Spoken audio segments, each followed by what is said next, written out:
இருக்குதா? ஏக்கா இங்கே தான் கோயில் இருக்கா? ஆமாம் தம்பி, இங்கே தான் எங்கள் குலதெய்வ கோயில் இருக்கு. ஏக்கா இங்கே கண்ணுக்கு எட்டின தூரம் வரைக்கும் எங்கேயுமே கோயிலே தெரியலையாக்கா? அந்த வயக்காடை தாண்டி எங்கள் தூரமாக ஒரு கோபுரம் தெரியுது பார்த்தியா? அதுதான் எங்கள் குலதெய்வம் கோயில். இன்னும் கொஞ்சம் தூரம் போன போல இருக்கேக்கா. ஆட்டோ எங்கேயே பட்ட சொல்லிட்டீங்க? வயலுக்குள்ளெல்லாம் ஆட்டோ எடுத்துன்னு போக முடியாது, நடந்து தான் போகணும். நீங்கள் இங்கேயே வெயிட் பண்ணுங்க, நாங்கள் போய் சாமி கும்பிட்டு பொங்கல் வச்சுட்டு வரோம். சரி, இந்த மரத்தடியில நிற்கிறேன், வந்துருங்க. இந்த மூட்டை என்ன ராதிகா இவ்வளோ வெயிட்டாக இருக்கு?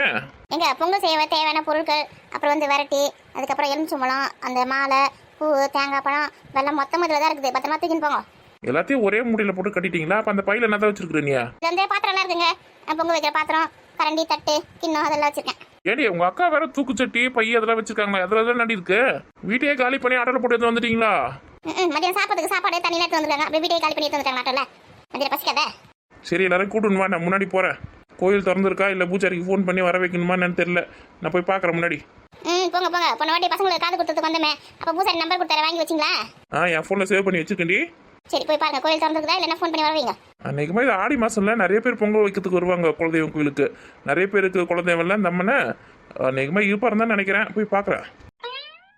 பரவாயில்லையே, இந்த பொது கிணத்துல எப்பயுமே தண்ணி இருக்குது. தண்ணி தேங்காய் பால் மாதிரி இவ்வளோ வெள்ளையாக இருக்குது. இப்போ நல்லா டேஸ்ட்டாகவும் இருக்கும். நான் சின்ன வயசில் பார்க்கும் போதுலேருந்து தண்ணி அப்படியே வத்தாமதமாக இருக்குது. இந்த கிராமத்து ஜனங்க மொத்த பேரும் இந்த கிணத்துல தான் தண்ணி முண்டு குடிப்பாங்க. இன்னும் அதே தான் பழக்கமாக வச்சுருக்குறாங்க. நம்ம ஊரில் தான் காசு கொடுத்து தண்ணி வாங்கின்னு இருக்கோம். இந்த ஊரில் முதல்ல இயற்கைக்கு தான் முக்கியத்துவம் கொடுக்குறாங்க. செயற்கைக்குலாம் அல்லோடே கிடையாது. அதனால தான் இயற்கையாக ஒரு தண்ணியை குடிக்கிறாங்க. நம்மளாம் செயற்கையை வந்து காசு கொடுத்து வாங்க வேண்டியதாக இருக்குது தண்ணியை. தண்ணி நல்லா தேங்காய் பால் மாதிரி இருக்குடி, அதான் பார்த்துருக்கேன். மணியாவது சீக்கிரம் போங்க. எல்லாரையும் கூட்டு பின்னாடியே வாசிக்கிறோம். என்னமோ இந்த ஊரில் தண்ணியே கிடைக்காது, பாலைவனம் மாதிரி வீட்டிலேருந்து தண்ணி தூக்கின்னு வந்திருக்கா பொங்கல் வைக்கிறதுக்கு குடிக்கிறதுக்குலாம். இந்த தேங்காய் தண்ணி மாதிரி அவ்வளோ தித்திப்பாக இருக்கும் தண்ணிங்க. குளத்துலேயே அவ்வளோ சூப்பராக இருக்கும், அவ்வளோ சுத்தமாக வச்சிருக்கிறாங்க. தூக்கின்னு வந்துட்டா ஊர்ல இருந்து தண்ணியை. மனுஷனுக்கு வேற வேலை கிடையாது. இந்த ஊர்ல வாழ்த்துக்கு கொடுத்து வச்சிருக்கணும். ஐயா கோயில் வந்துச்சு. Jolly jolly jolly. அத்தை ரெண்டு பேரும் கையை பிடிச்சி கூட்டிட்டு போங்க. அத்தை வழியில வந்து கிணறு இருக்கு, குளம் இருக்குது, பார்த்து தண்ணியில போய் எட்டி பார்க்க போதுங்க. கை பிடிச்சிட்டு போங்க கோயிலுக்கு. வாங்க போலாம். படி இந்த கிணத்துல தண்ணி இருக்கா? தண்ணி நிறைய தான் இருக்கு. எட்டில பார்க்க கூடாது. நட படி. நம்ம இன்னைக்கு குளத்துல குளிக்க போறோமா? ஐயோ, நம்ம வீட்லயே குளிச்சிட்டு வந்தோமே, குளத்துல குளிக்க போறது இல்ல. மொட்டை அடிக்க அன்னைக்கு மொட்டை குளத்துல குளிச்சா?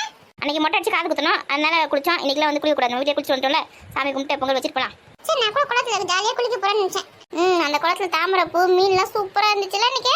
சரி, இன்னைக்கு இருக்குன்னு பார்க்கலாம். இங்க போய் குளத்துல தண்ணி ஃபுல்லா இருக்குது. குளத்துக்கிட்ட யாரும் போக கூடாது. பின்னாடியே வருவேன் நானு. ராதிகா எல்லாரும் கூப்பிட்டு சீக்கிரமா வா. இதுங்க என்னால மேய்க்க முடியாது. சொட்ட பிச்சு கொஞ்சம் கூட கேட்காதுங்க. கொம்பு எடுத்துக்காதுங்க. சொட்ட பிச்சு கேட்க வச்சுங்க. கொம்பு எடுங்க. கொம்பு வச்சு வளர்த்துங்கன்றேன். பசங்களாம் அடிக்கிறதுக்கு எனக்கு பிடிக்காதுமா. பிடிக்காதுங்க. அப்ப கத்தினே போகாதுங்க பின்னாடியே. குழந்தைங்க போய் அடிச்சு வளர்க்கணுமா? இதெல்லாம் எங்க இருந்து கத்து வளர்த்துல இந்த பழக்கத்துல அப்படியே செல்லம் குத்தே கிடுங்க பசங்களை. நடங்க நடங்க. இப்பதான் சொன்னேன் கணத்துல எட்டி பார்க்க கூடாது. நேரம் நட. பாட்டி, இங்கதான் நீங்க பிறந்தீங்களா? நான் இங்க பிறக்கலமா, தாத்தா தான் இங்க பிறந்தாரு. தாத்தாவோட ஊர் இது. தாத்தாவோட அப்பா அம்மா, தாத்தாவோட தாத்தா பாட்டி எல்லாரும் இந்த ஊர்ல தான் பிறந்து வாழ்ந்தாங்க. அதனால தான் இந்த ஊர்ல இருக்க குலதெய்வ சாமி வந்து நம்மளோட குலதெய்வம். அந்த சாமிக்கு தான் பொங்கல் வைக்க வந்திருக்கோம். அப்ப நம்ம மட்டும் வேற ஊர்ல இருக்கோம். இந்த ஊர்ல எல்லாமே அப்பாக்கு அங்க தானே வேலை, அதனால நம்ம அங்க இருக்கோம். அதுக்கப்புறம் நீங்க படிக்கிற ஸ்கூல்ல அங்க தானே இருக்கு, அதனால தான் நம்ம அங்க இருக்கோம். சரி சரி. அப்போ நானும் சதீஷ் எல்லாம் பெருசான பிறகு திரும்பவும் நம்ம இங்க வந்துருவோமா? வரலாம் வரலாம். ஏன்னா முன்னாடி நம்ம வரும்போது கொஞ்சம் காஞ்சி போன மாதிரி இருந்ததுல இந்த கிராமமே. இப்போ பாரு, மழை பெஞ்சு எல்லாம் செழிப்பா பச்சை பச்சையில இருக்கு. எங்க பார்க்க போதும் சித்திரை வைகாசில் வந்தா எல்லா ஊரும் காஞ்சி போய் தான் இருக்கும். பசங்களை மொட்டை அடிச்சு காது குத்தும் சித்திரை வசம் தானே, அதான் காஞ்சி போயிருந்தது. இப்போ நல்லா மழை பெஞ்சு நல்லா செழிப்பா பச்சை பச்சையில இருக்குது. மணியாவது கிளம்புங்க. போய் கோயிலுக்கு போய் எப்பதான் பொங்கல் வைக்கிறதுன்னு தெரியல. இங்கே ஆட்டோ வந்து இறங்கிறதுக்கு 1.5 நாள் ஆகுது உங்களுக்கு. இது 1.5 நாள் ஆகுதா? ஆமா, என் வீட்டு ஜனங்களே கிளம்பி போயிடுச்சுங்க கோயிலுக்கு. நீங்க இப்பதான் இறங்குறீங்க ஒருத்தர பொறுமையா. ஏன்னா சாப்பாடு தண்ணி பூலாம் பத்திரமா எடுத்துன்னு வரத்தாவில. நாங்கள் வேற பின்னாடியே அந்த சீட்ல மேலே உட்காந்து வந்தோம். குளிங்க இந்த இடுப்பு எலும்புலாம் கழண்டி போயிடுச்சு. ஏன்னா இந்த வெள்ளை கலர் ஆட்டோ வருதுன்னு சொன்னேன், இந்த ஆட்டோ வருதுன்னு சொன்னேன், இந்த ஷேர் ஆட்டோ வருதுன்னு சொல்லி நான் வந்தே இருக்க மாட்டேன். வாயடி கோயிலுக்குலாம் வரமாட்டேன் சொல்லக்கூடாது, தப்பு. வெள்ளை கலர் ஆட்டோ வருதுன்னு சொன்னேன். இப்போ வந்து அந்த ஆட்டோவில் கூட்டு வந்துருக்கிற முது எலும்புலாம் கழண்டி போச்சு. டிராக்டர்ல வர மாதிரி இருக்குது. இதுல வர வெள்ள ரோடே சரி கிடையாது. இந்த மழை பெஞ்சு வர குண்டு குழியுமா இருக்குது. ஏன் அந்த வெள்ளை கலர் ஆட்டோ வச்சு வேண்டியதானே? ஐயோ, என் வீட்டுக்கார பத்தி தான் உனக்கு தெரியல. அவங்க 200 ரூபாய் எக்ஸ்ட்ரா கேட்டாங்களா அந்த வெள்ளை கலர் ஆட்டோ வச்சிருக்கவங்க. இவங்க வந்து 200 ரூபாய் கம்மியாக கேட்டிருக்காங்க. அதனால இந்த ஆட்டோ புக் பண்ணிட்டு வந்துருக்காரு. இந்த தங்க தூரம் இருக்குது பத்தியா? அந்த 200 ரூபாய் என்கிட்ட கேட்டிருந்தா கூட நான் கொடுத்துருப்பேன். இம்மா ரொம்ப தூரம் போனோம்மா இன்னும். இந்த வயல் வெளியில அப்படி இறங்கி அப்படி போனா வந்துடும் கோயில். நட. இப்பயே பசிக்க ஆரம்பிச்சிச்சு. இந்த பொங்கல் வச்சு சாமி கும்பிட்டு எப்ப சாப்பாடு போடுவாங்கன்னு தெரியல. ஏமா வாணிக்கு பசிக்குதாமா? ஆமா, வீட்டுல இருந்து கிளம்பி வந்தோடனே பசிக்க ஆரம்பிச்சிடும். இன்னும் சாமி கும்பிடல, பொங்கல் வைக்கல, ஒன்றும் பண்ணல, பசிக்க ஆரம்பிச்சிதுமா. இப்பயே சும்மா சொன்னமா, பொங்கல்லாம் வச்சு சாமி கும்பிட்ட பிறகுதான் சாப்பிடலாம். அது வரைக்கும் அமைதியா தான் இருக்கணும். நட. ஏய், மதியானத்துக்குள்ள சாப்பாடு போட்டுடுவாங்களா? போடுவாங்க. உன்னை பார்த்தா சாமி கும்பிட வந்த மாதிரி தெரியல கோயிலுக்கு. புளி சாதமும் உருளைக்கிழங்கு சாப்பிட்றதுக்கு வந்த மாதிரி தெரியுது. ஆமாண்டி, நான் பாட்டுன்னு சிவனேன்னு காலையில உட்காந்து இருந்தேன்டி. இந்த அம்மா தான் சும்மா இல்லாம உப்பு இருக்கா பாரு, அது இருக்கா பாரு, இது இருக்கா பாரு சொல்லி கொடுத்துட்டாங்க. இப்போ பசிக்குது, டேஸ்ட் கேட்குது. இந்த புளி சாதமும் உருளைக்கிழங்கும் சாப்பிடணும் போல இருக்கு. சரி சரி, கொஞ்ச நேரம் பசியை பொறுத்துக்க, சாமி கும்பிட்டு சாப்பிடலாம். சதீஷ் வீட்டு குலதெய்வம், அவங்க விரதம் இருந்தா கூட பரவாயில்ல, நம்ம ஏண்டி விரதம் இருக்கிறோம்? இதே கோயிலுக்குன்னு வந்துட்டாலே சாமி கும்பிட்டு தண்ணி சாப்பிடணும், கொஞ்சம் பொறுத்துக்கடி. மயக்கம் போட்டு விழ போறேன், அது மட்டும் தெரிஞ்சு போச்சு. காலெல்லாம் சுளுக்கே போட்டுச்சு. சரி வாடி போலாம். அடக்க தம்பி, இந்த மாதிரி நிலையிலேயே வண்டி விட்டுட்டு எங்கேயே வெயிட் பண்ணுங்க, நாங்கள் சாமி கும்பிட்டு உடனே வந்துடும். தம்பி உடனெல்லாம் வரமாட்டோம், ஒரு 2 மணி நேரம் 3 மணி நேரம் ஆகும், வெயிட் பண்ணுங்க. அதான் நானும் சொன்னேன், பொங்கலுக்கு சாமி விட்டு வந்துருவோன்னு. சரிக்கா சரிக்கா, பொறுமையாவே வாங்க. அண்ணன் வந்து ஒரு நாள் வாடகை தான் பேசியிருக்கிறாரு, ஒன்றும் அவசரம் இல்லை. ஓ அப்படியா, சரி சரி. நடங்க வேகமா. பார்க்கும்போதே கண்ணுக்கு எவ்வளோ குளிர்ச்சியாக இருக்குது. ஏண்டியா, இது மாமியார் வீடு, பூர்வீக ஒரு தடடி. இங்கே நல்லா நீர் கழனி காடு எதுவும் இல்லையா உங்களுக்கு? அதெல்லாம் இருந்திருக்குக்கா 2 தலைமுறைக்கு முன்னாடியே. அதுக்கப்புறம் எல்லாத்தையும் வித்துட்டு வேற ஊரில் போய் செட்டில் இருந்திருக்காங்க. ஆனால் என் குலதெய்வ கோயில்ன்றதுனால வருஷத்துக்கு ஒரு வாட்டி மட்டும் வந்து போயிருக்காங்க.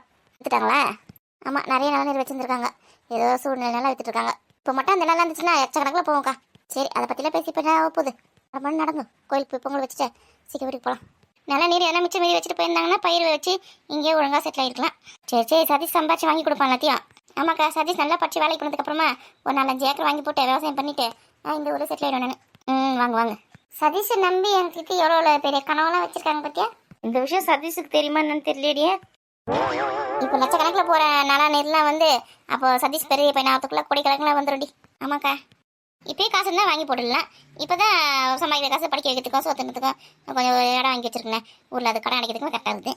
அந்த காலத்தில் வாழ்ந்தவங்கன்னா உஷாராக விற்காம வச்சுருந்தாங்கன்னா இன்னும் எவ்வளோ நல்லா இருந்திருக்கும். அவங்கவுங்க சூழ்நிலை அந்த மாதிரி, அதுக்கு யார் என்ன பண்ண முடியும்?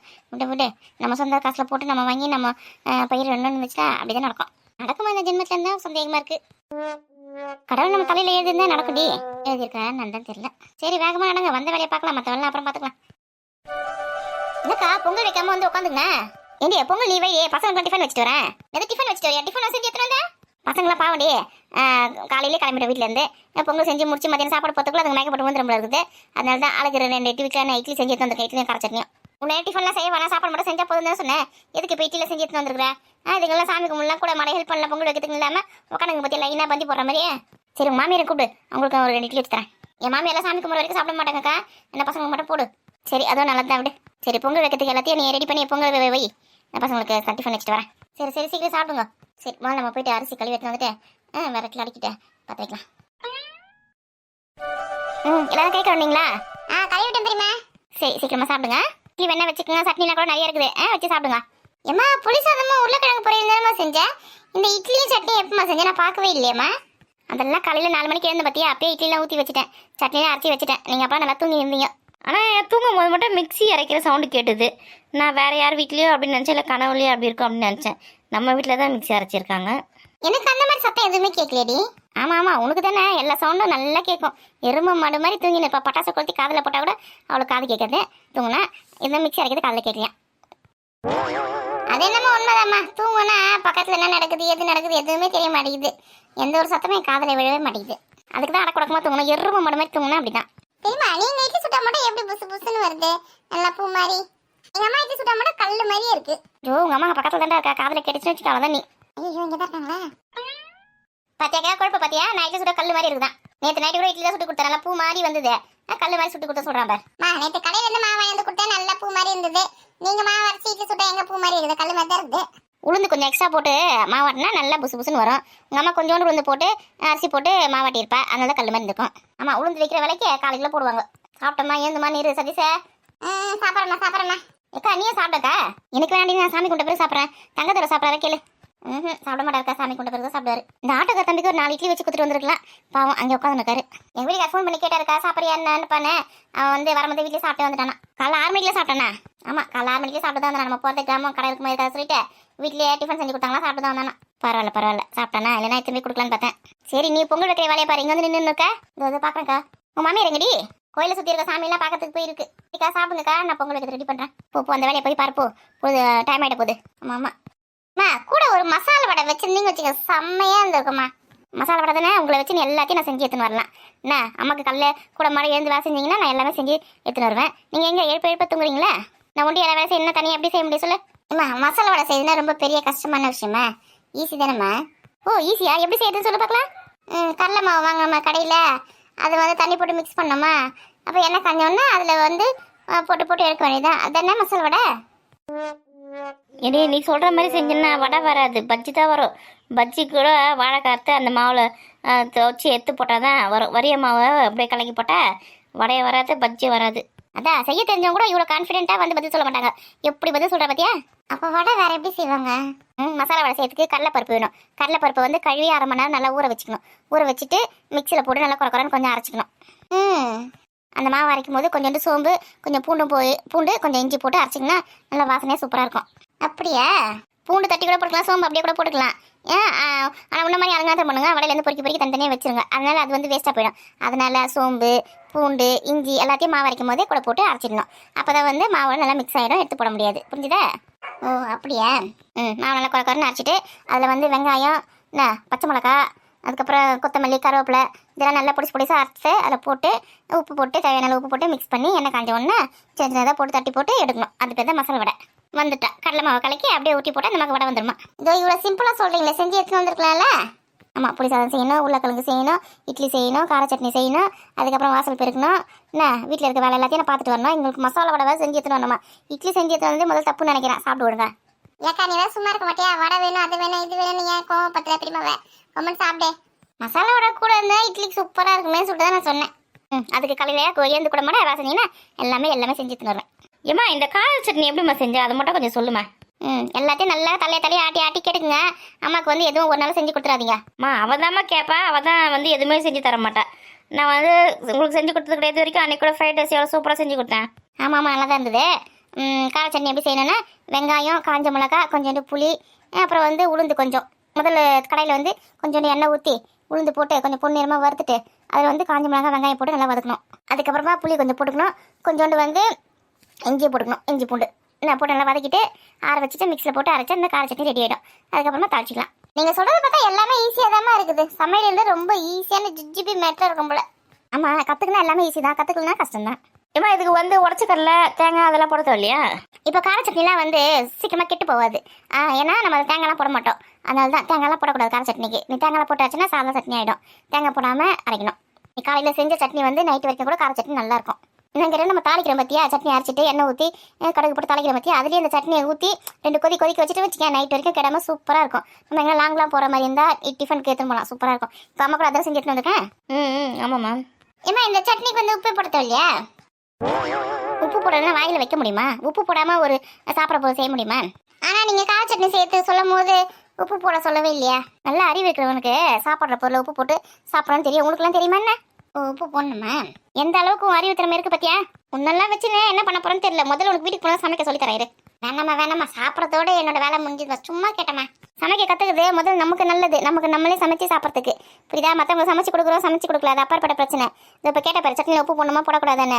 இந்த மாதிரி தற்கொலையெல்லாம் இருந்தால் என்ன ஆகுது? இப்போ நீ படிச்சு வேற ஊருக்கு வந்து வெளியூருக்கு வந்து உனக்கு வேலை கிடச்சிச்சு அப்படின்னா என்ன பண்ணுவேன்? நீ சமைச்சு சாப்பிடணுன்ற போது எவ்வளோ கஷ்டமா இருக்கும். அதனால வீட்டில் இருக்கும்போதே ஒன்று கற்றுக்கோ. அடி வாங்குவே நீ. ஏமா ஹோட்டல்லாம் எதுக்குமா இருக்குது? ஹோட்டலில் போய் சாப்பிட போகிறேன், இல்லைன்னா ஆர்டர் பண்ணால் வீட்டுக்கே வரப்போகுது. வீட்டில் வச்சு சாப்பிட போகிறேன். நான் எதுக்கு போய் கஷ்டப்பட்டு சமைச்சு சாப்பிட போகிறேன் சொல்லுங்கள்? அப்படியே வாய் உதாரி விட்டுனே சுற்றின்னு வா. மனுஷனை பிறந்த எல்லாருமே சமைக்க கற்றுன்னு இருந்தால் தான் நல்லது. அப்போ தான் ஆரோக்கியமான சாப்பாடு நம்மளே சமைச்சு நம்மளே சாப்பிட முடியும். காலத்துக்கு ஹோட்டலையே நம்பிட்டுலாம் இருக்க முடியாது. ஏமா அவகிட்ட எதுக்குமா நீங்கள் கற்று நிற்கிங்க? சாப்பிடுங்கம்மா நீங்கள். அப்புறமா சாப்பிட நீங்கள் சாப்பிட்டு ஏந்துருங்க. தெரியுமா? நீங்கள் வந்து எனக்கு வீட்டுக்கு போனதுக்கு அப்புறமா சமைக்க சொல்லிக் கொடுங்க. நான் சூப்பராக சமைக்க கற்றுக்கிறேன். சதீஷ் தான் நல்ல பையன். தெரியுமா? எனக்கு கூட சொல்லிக் கொடுங்க, நான் கூட கற்றுக்கிறேன். வாங்க யார் சமைக்க கற்றுக்கணுமோ எல்லாரும் வாங்க, எல்லாருக்கும் சொல்லித்தரேன். சமையலும் ஒரு கலை தான், புரியுதா? முக்கியமான கலை அது. அது எல்லாருமே தெரிஞ்சு வச்சுக்கணும். அம்மா சமைக்கிறத சாப்பிட்டுட்டு குறை சொல்கிறது மட்டும் பெரிய சாதனை கிடையாது. நம்மளும் சமைக்க கற்றுக்குன்னு எல்லாருக்கும் சமைச்சு போடணும் வீட்டில் இருக்கிறவங்களுக்குலாம். அப்போ தான் நமக்கு பிடிச்சதை நம்ம ஆரோக்கியமாக சமைச்சு சாப்பிட முடியும். ஓகே ஓகே ஓகே சரி, சீக்கிரமாக சாப்பிட்டு எல்லாரும் இலையை எடுத்துன்னு போய் அப்படி ஓரமாக போடணும். மழை சாப்பிட்டு போயிடும். அதை என்ன சாப்பிட பொங்கல் வச்சு நம்ம சாமி கும்பிடலாம். சீக்கிரம் போங்க. அப்புறம் கை கழுவுது குளத்தில் இறங்குறாங்கலாம் போகக்கூடாது. குளத்தில் நல்லா ஃபுல்லாக தண்ணி இருக்குது, மழை நல்லா பெஞ்சிருக்குது, நல்லா ஃபுல்லாக தண்ணி இருக்குது. குளத்துக்கிட்ட யாரும் போகக்கூடாது. தண்ணி எடுத்து வந்துருக்கும் பற்றி வாட்டர்லாம் எடுத்துன்னு போய் அப்படி செடி இருக்கு பற்றியா, செடி உரமாக போயிட்டு கழுவிட்டு வாங்க. செடிக்கு தண்ணி ஊற்றுன மாதிரி இருக்கும், கை கழுவுன மாதிரி இருக்கும். தெரியுமா? நம்ம வந்து ஊருக்கு போயிட்டு செடிக்கெலாம் யார் தண்ணி ஊற்றுவா? அதுக்கு தான் வானத்துலேருந்து மழை பெய்யுதுல, அந்த தண்ணி வச்சு அதுங்க வளர்ந்துடும். ஓஹோ, அதுக்கு தான் மழை பெய்யுதா? செடிங்களுக்கு தான். ஆமாம், நமக்கு தண்ணி தக்க இருந்துச்சுன்னா நம்ம தண்ணி மட்டும் குடிச்சிடும். நம்மளுக்கு வந்து கிணத்துல கிடைக்குது, குடை போட்டு வச்சிருக்கோம். எல்லாத்துலேருந்து நமக்கு தண்ணி கிடைக்குது. அந்த மரம் செடிங்களுக்குலாம் யார் தண்ணி தருவா? அதனால தான் மழை பெஞ்சு எல்லாருக்கும் தண்ணி கொடுக்குது. செடிங்களுக்குலாம் இயற்கை வந்து அதுங்களை குழந்த மாதிரி பார்த்துக்குது, தண்ணிலாம் ஊற்றி. ஆனால் அதை வந்து நம்ம தண்ணி ஊற்றலனாலும் மரங்களை வெட்டி வெட்டி வெட்டி வெட்டி ரோடு போடணும், வீடு கட்டணும் அப்படி சொல்லிட்டு மரத்தெல்லாம் வெட்டி போயிடுறாங்க. மரத்தில் வெட்டிட்டு அதுக்கப்புறம் வெயில் அடிக்குது. அப்புறம் வந்து வெயில் தாங்க முடியல, காற்று இல்லை அப்படி இப்படின்னு சொல்லிட்டு ஏசி போட்டுக்கிறாங்க வீட்டில். அப்புறம் கரண்ட் பில் அதிகமாகுது. அப்புறம் அந்த புவியோட வந்து வெப்பநிலை அதிகமாகி போச்சு. இனிமேல் வெப்பநிலை அதிகமாக இருந்ததுனால ஐஸ் கட்டிலாம் கரைஞ்சி கடலோட தண்ணி வந்து உயர்ந்து வருது. அப்புறம் இந்த உலகத்தில் வந்து அழிஞ்சிரும் நிறைய இடம் அப்படிலாம் சொல்கிறாங்க.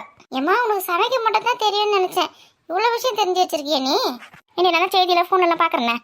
எங்கள் எதுவும் தெரியாதா? நீ வெறும் சமையல் குறிப்பு தான் பார்த்துன்னு நினச்சம்மா நான். உலகத்தில் என்ன நடக்குது, நாட்டு நடப்பு எல்லாத்தையும் தாண்டி தெரிஞ்சுக்கணும்.